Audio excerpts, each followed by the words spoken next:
Hello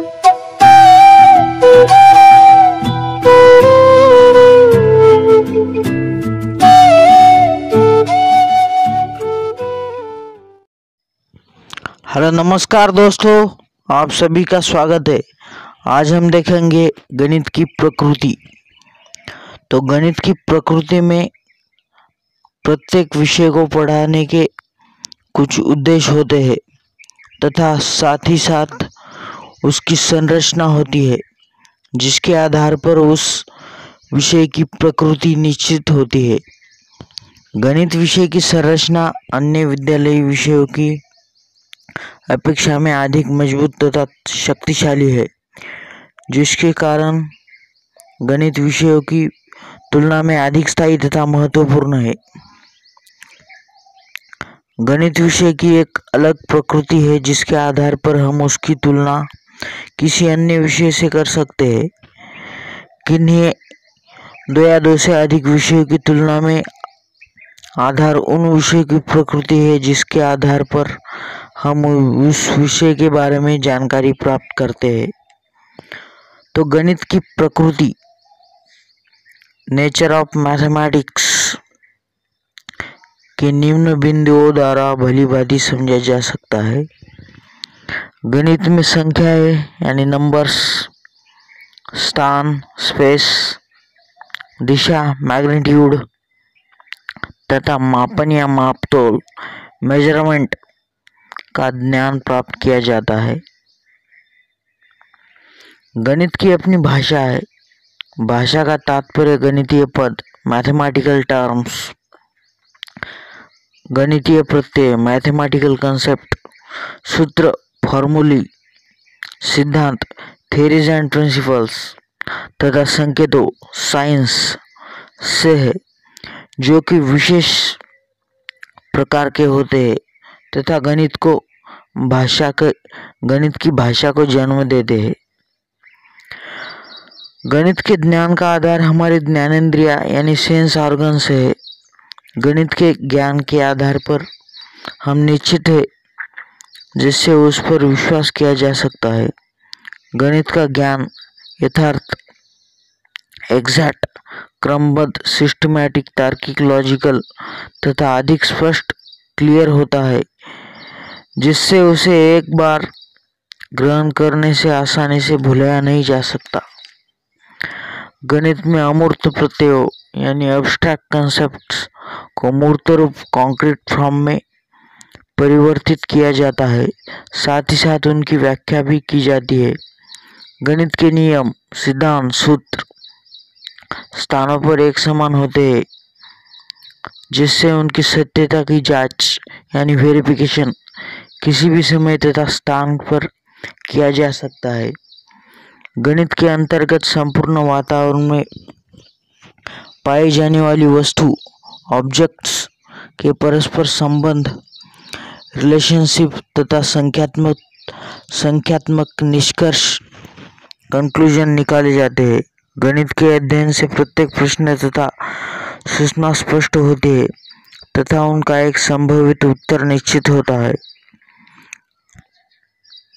गणित के विभिन्न नियमों, सिद्धांतों, सूत्रों आदि में संदेह, डाउट्स की संभावना नहीं रहती। गणित के अध्ययन से आगमन यानी इंडक्शन और निगमन यानी क्या है डिडक्शन तथा सामान्यीकरण यानी जनरलाइजेशन की योग्यता विकसित होती है।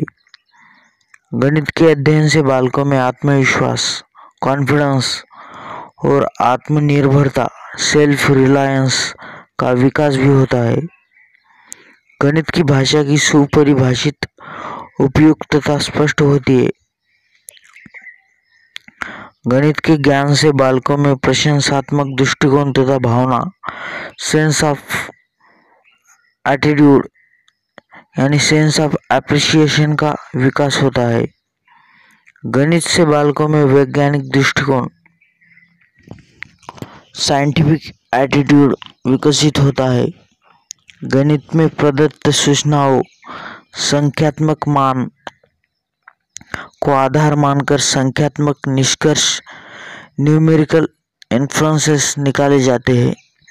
गणित के ज्ञान का उपयोग यानी एप्लीकेशन विज्ञान की विभिन्न शाखाओं तथा भौतिकी, रसायन विज्ञान, जीव विज्ञान तथा अन्य विषयों के अध्ययन के में भी किया जाता है। गणित विज्ञान की विभिन्न शाखाओं के अध्ययन में सहायक ही नहीं बल्कि उनकी प्रगति तथा संगठन की आधारशिला है। इस प्रकार उपरोक्त बिंदुओं के आधार पर हम गणित की प्रकृति को समझ सकते हैं तथा निष्कर्ष निकाल सकते हैं। वास्तव में गणित की संरचना, जो कि उसकी प्रकृति की आधारशिला है, अन्य विषयों की अपेक्षा अधिक सुदृढ़ है, जिसके आधार पर विद्यालय शिक्षा में गणित के ज्ञान की आवश्यकता दृष्टिगोचर होती है। अतः रॉजर बेकन यानी ये साइंटिस्ट है, वैज्ञानिक है, इन्होंने कहा है कि गणित सभी विज्ञानों का सिंह द्वार यानी गेट और कुंजी है, यानी mathematics is the gate and key of all sciences.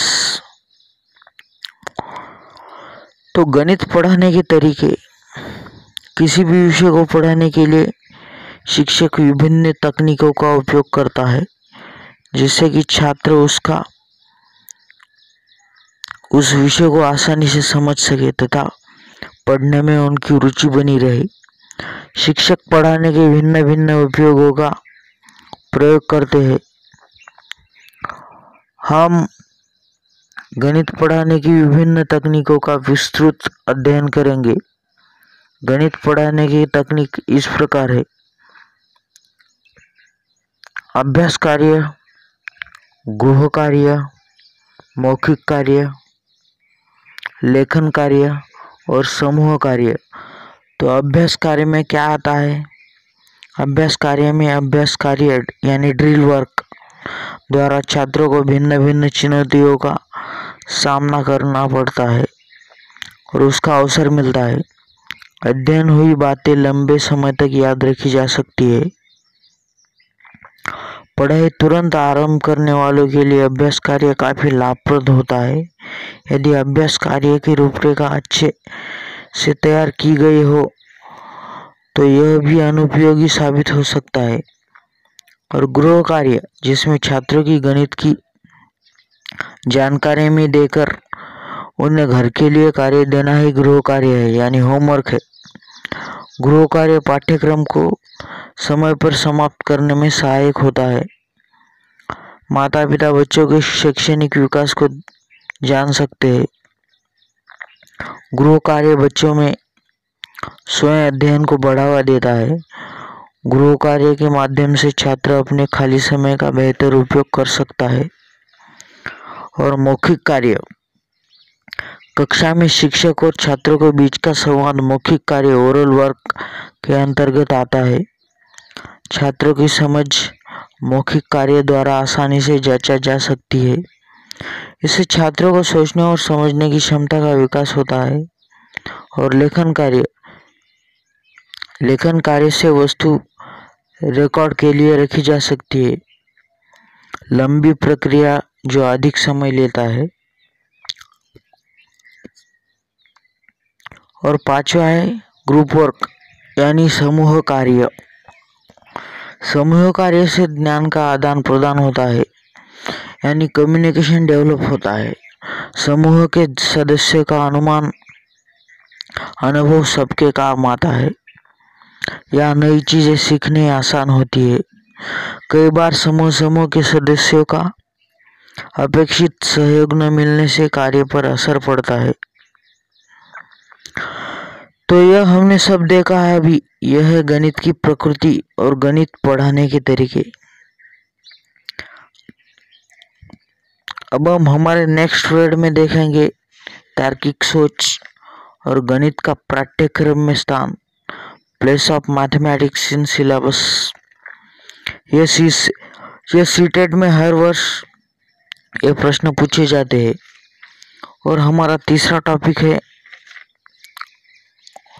जो कि गणित की भाषा है, लैंग्वेज ऑफ मैथमेटिक्स।